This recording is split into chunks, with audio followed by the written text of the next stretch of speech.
All right, let's dive in. We've been looking through some really interesting stuff today. Articles, stories from patients, expert views, all centering around World Lymphoma Awareness Day.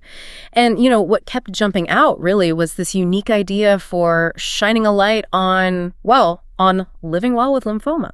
Yeah, it was quite insightful, I think, across these different sources, is seeing how yoga, this ancient practice, is being talked about. It's not just like general feel-good wellness. It's specifically positioned as a tool, a way to help manage the psychological side of chronic illness, giving patients a structured way to find some calm, maybe regain a bit of control. Exactly. It kind of shifts the conversation from just physical treatments, doesn't it, towards holistic resilience. It really does. And the main thing our sources highlighted is the specific invitation to a chair yoga class designed for this awareness day. It's a 45-minute class happening Monday, September 15th. That's 2 p.m. Eastern time. And the great part is it's on Zoom, so anyone, anywhere can join. And what's really important to grasp here is that this isn't some, intense workout. It's described as gentle, very accessible, uses seated poses, some optional standing ones, breathing exercises, meditation. And that gentleness is absolutely key, right? Especially if you're managing, complex health stuff. Our sources mentioned how those breathing exercises, for example, they can be really helpful for chemo-related anxiety.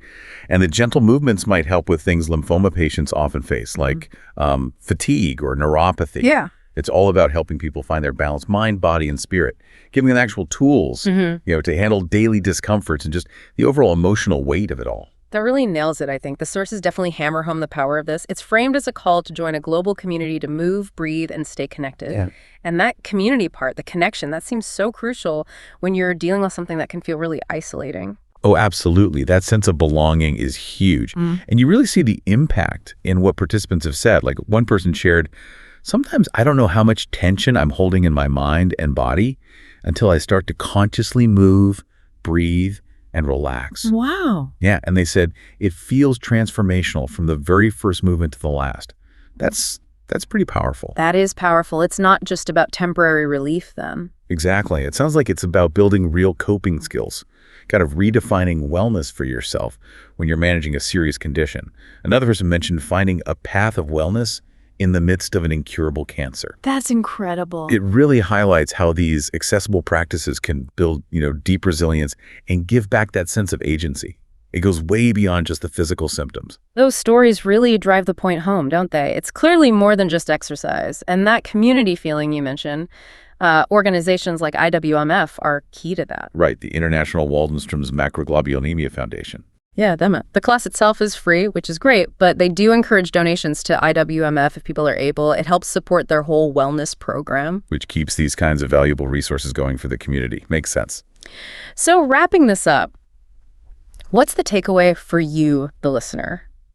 I think this deep dive really shows how something like a global awareness day can connect directly to a very personal, empowering way to approach wellness, through community and these really accessible things like chair yoga. It shows that even with big health challenges, simple conscious actions can make a real difference. And connecting that to the bigger picture, these sources are kind of pushing us, aren't they, to really think about the power of gentle movement and breath work.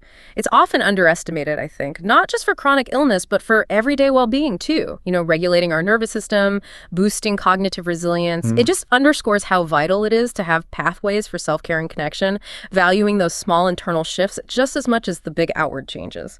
Yeah, absolutely. And that comment from the participant about not realizing how much tension they were holding until they started moving consciously, that really resonates. It's a stark reminder of the hidden stress we all carry, whether from daily life or, dealing with illness. So maybe the thought to leave you with is this. What small conscious practice could you bring into your day? Something gentle, something consistent that might give you that transformational feeling even a little bit, a way to tune in and maybe release some of that hidden tension you might be holding on to.